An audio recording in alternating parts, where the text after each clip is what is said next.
Pada zaman dahulu, hiduplah seorang pemuda bernama Jaka Tarub di sebuah desa di daerah Jawa Tengah. Ia tinggal bersama ibunya yang biasa dipanggil Mbok Milah. Ayahnya sudah lama meninggal. Sehari-hari Jaka Tarub dan Mbok Milah bertani padi di sawah. Suatu hari, Mbok Milah menghampiri Jaka Tarub yang sedang melamun di teras. Mbok Milah pun berkata kepada Jaka Tarub, Nah, ada yang ingin ibu katakan kepadamu. Ibu lihat kamu sudah dewasa dan sudah pantas untuk membina gadis. Ibu ingin kamu segera menikah, nak, agar ibu bisa mendapatkan cucu. Jika ibu sudah tiada nanti, siapa yang akan mengurusmu, nak? Entahlah, nak, ibu hanya merasa semakin lelah. keesokan harinya, Tumben ibu menyiapkan ini semua hari ini, Bu. Sudahlah, tidak apa-apa, nak. Ibu hanya tidak ingin kamu kelelahan saat bekerja. Terima kasih, Bu. Sama-sama, nak. Sepertinya ibu tidak bisa ikut bertani denganmu hari ini. Ya sudah, Bu, biar Jaka saja, Bu. Ibu istirahat saja di rumah. Saya pergi dulu, Bu.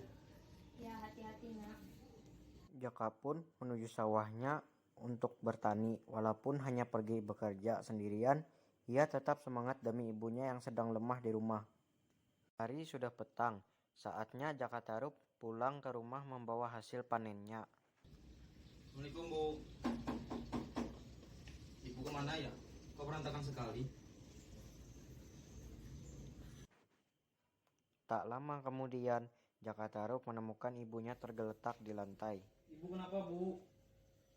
Maafkan semua kesalahan ibu, nak. Sudah waktunya ibu pergi. Ini pesan terakhir ibu. Ibu ingin kamu mencari pendamping hidupmu agar ada yang bisa mengurusmu nanti, Jaka. Jangan tinggalkan saya, Bu. Jaka Tarub pun menyesali perbuatannya yang telah membiarkan ibunya yang lemah di rumah sendirian. Ia kemudian menyendiri dan terlihat selalu murung. Suatu hari di kahyangan terlihat 5 bidadari sedang meminta izin kepada ayahnya untuk pergi ke bumi. Ayah, saya dan adik-adik mohon izin untuk pergi ke Mayapada. Mereka rindu ingin mandi di danau. Pergilah nak, tapi ingatlah ketika trompet berbunyi, kalian harus segera kembali ke istana. Iya ayah, kami semua mengerti. Kami akan segera kembali ketika trompet kerajaan berbunyi. Hati-hatilah nak. Baiklah ayah. Setelah diberikan izin, mereka pun pergi ke bumi dan mandi di sebuah sungai. Di waktu yang sama, Jaka Tarub sedang berburu di hutan. Lalu Jaka Tarub berjalan mendekat menuju sungai untuk meminum air di sana, karena ia merasa haus setelah berburu. Sesampainya di sungai, ia melihat 5 gadis yang sedang mandi di sana. Wah, ada gadis cantik ternyata. Salah satu mereka adalah jodohku. Kemudian, ia menemukan selendang gadis-gadis tersebut yang tergeletak di atas batu. Ia pun memikirkan ide cemerlang untuk mengambil salah satu selendang gadis-gadis tersebut.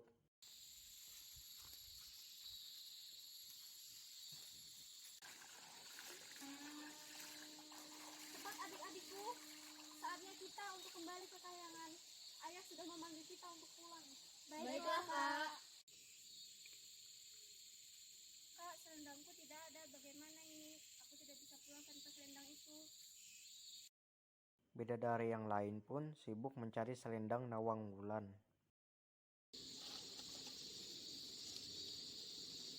Bagaimana ini? Padahal selendang adik Nawang ada di samping selendangku. Aku sudah mencoba mencari selendang adik Nawang, tapi tak kunjung kutemukan. Ya, aku juga sudah mencoba mencarinya. Apa yang harus kita lakukan, Kak? Kita tidak bisa terus-terusan di Mayapada. Kita harus pulang ke kayangan sekarang juga. Tapi Kak, bagaimana dengan aku di sini? Maafkan kami, adik Nawang Wulan. Kita harus kembali ke kayangan sekarang juga. Mungkin sudah takdirmu untuk menetap di Mayapada. Keempat bidadari cantik itu pun meninggalkan Nawang Wulan sendirian. Selendang Nawang Wulan pun masih belum ia temukan. Nawang Wulan merasa kesepian dan menangis di tepi sungai. Jaka Tarub pun akhirnya keluar dari persembunyiannya. Ia mendekati Nawang Wulan dan menghiburnya.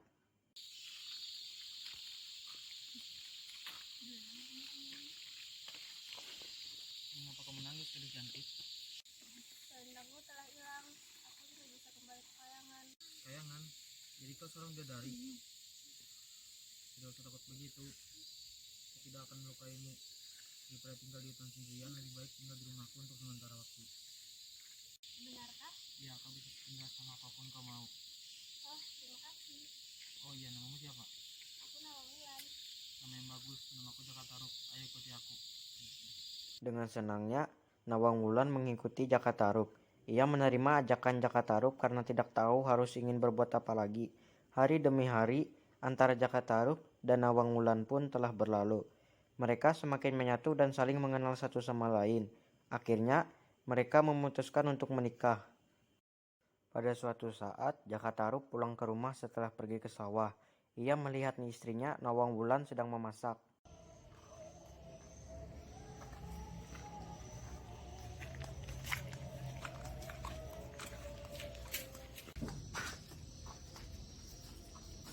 Assalamualaikum. Waalaikumsalam. Akang mau pulang rupanya. Iya, memangnya ada apa, Dinda? Bolehkah aku minta tolong?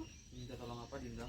Tolong nyalakan api ini karena aku sedang memasak nasi. Memangnya Dinda mau pergi kemana? Aku pergi ke sungai mau mencuci pakaian, Akang. Baiklah, Dinda. Tapi Akang harus ingat, Akang tidak boleh membuka kukusan sapi ini. Akang harus ingat dengan janji Akang. Iya, Dinda, akan selalu ingat dan janji Akang. Nawangwulan pun pergi. Karena sudah terasa lama, Jakatarup pun membuka tutup kukusan yang ada di depannya. Karena hendak melihat apakah nasi itu sudah matang, betapa terkejutnya Jakatarup saat melihat isi kukusan yang hanya ada sebutir beras. Ia langsung teringat akan persediaan beras mereka yang masih banyak.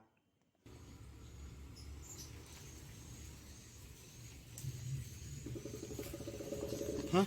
Ternyata selama ini Dinda memasak dan sebutir nasi. Pantas saja nasi di lumbung masih banyak. Nawangwulan tiba-tiba datang sepulang dari mencuci pakaian di sungai. Ia melihat Jakatarup yang sedang membuka kukusan panci tersebut.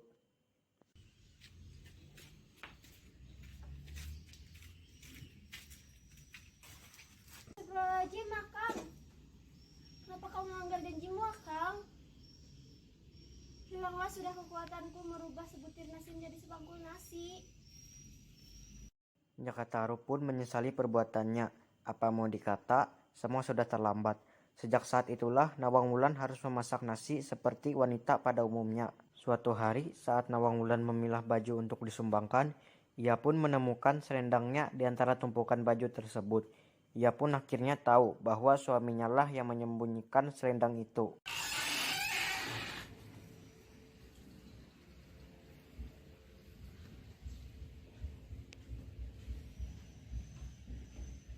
Ternyata selama ini Jakatarup yang menyembunyikan selendangku.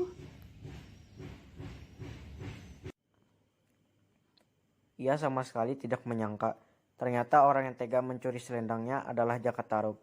Setelah Nawangwulan mengetahui bahwa selendangnya dicuri oleh suaminya Jakatarup, Nawangwulan pun memutuskan untuk kembali ke Kahyangan dan meninggalkan Jakatarup serta anaknya.